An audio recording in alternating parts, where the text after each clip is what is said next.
For those who don't wish to hire cars, then there are many organised coach tours. This is a good way of seeing the main islands of Jersey and Guernsey. You'll find comprehensive tours arranged, and the guides will show you some of the finest scenery and the most interesting places.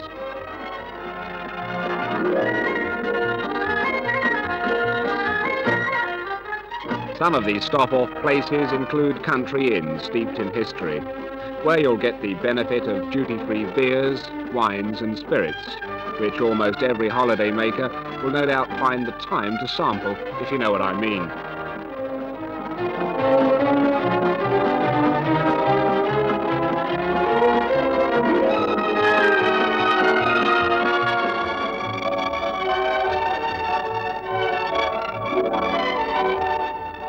Every year on the Thursday preceding the first Sunday in August, it's carnival time in Jersey. Jersey's Battle of Flowers, the biggest holiday attraction in the Channel Islands that takes pride of place in the tourism calendar.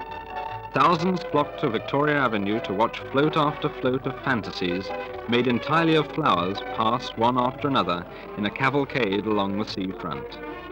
Millions upon millions of blooms are needed year after year to maintain the extremely high standard of entries. But every year is acclaimed as the best ever, and year after year the floats reach a new pitch of beauty to outdo those of previous calendars.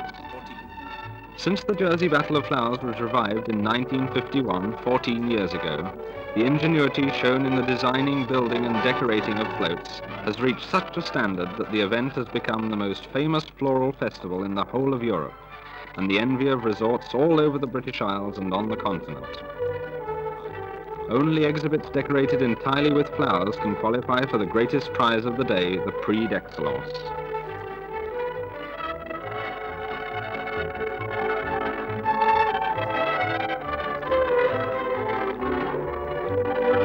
Jersey's Battle of Flowers is so called because at the termination of the event, when the judging has been completed, the crowd were invited to run riot and do battle by throwing flowers at each other. All the work that went into the making of the floats was therefore gone within half an hour.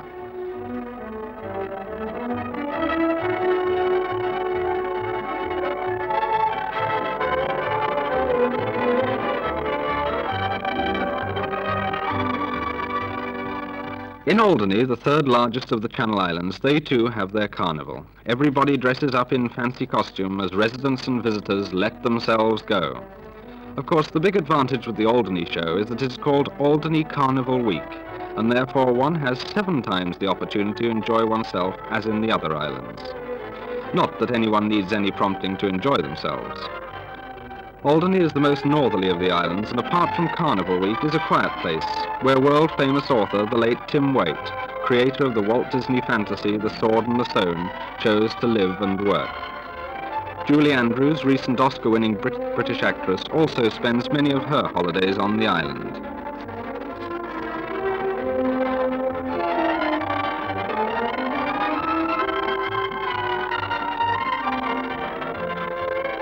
Swimming is perhaps the favourite sport in the islands during the summer months, and nearly all the bays around the islands afford safe bathing. In Jersey and Guernsey, there are saltwater open swimming pools, and for those who cannot swim or for those who need to gain a little extra confidence in the water, these pools are ideal. On the beaches, surf carnivals are held, and apart from the swimming and surf riding events, the beach games are very popular.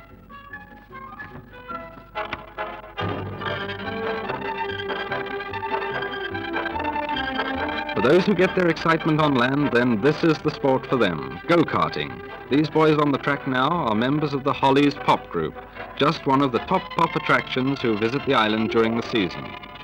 Go-karting can be enjoyed by all. Despite the speed, it is a very safe sport, and the miniature racing cars are almost impossible to turn over.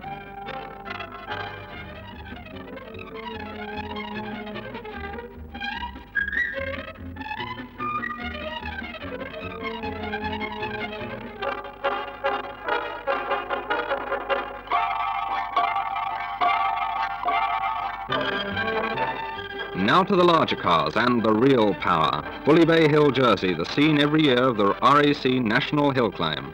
With points from this event counting towards the National Championship Award, many top drivers compete in this, the top motorsport event in the island calendar. Past winners on Bouley Bay Hill have included the late Ken Wharton and Sterling Moss.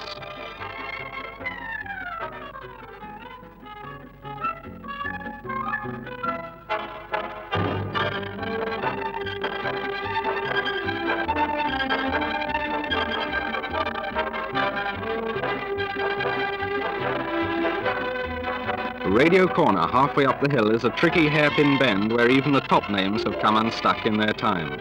From a standing start through the twisty bends, some of the drivers get up to a speed of 70 miles an hour as they near the top of the hill.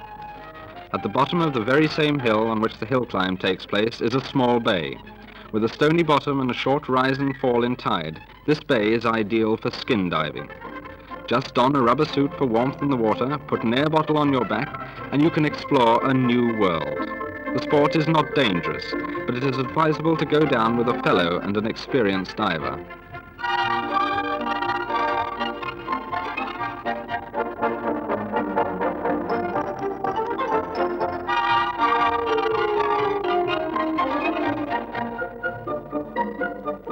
It is important in a sport like skin diving that all the safety precautions are observed strictly, such as the putting on of emergency life jackets. A good substitute for skin diving with air bottles is snorkeling. All you need for snorkeling is a face mask, a pair of swim fins, and a breathing tube. Although you can't dive deep, you can at least get an exciting preview of life beneath the sea. Into the water, our last chance to check breathing apparatus before submerging into the cool but crystal clear water at Bouley Bay. Holiday Parade back in a moment.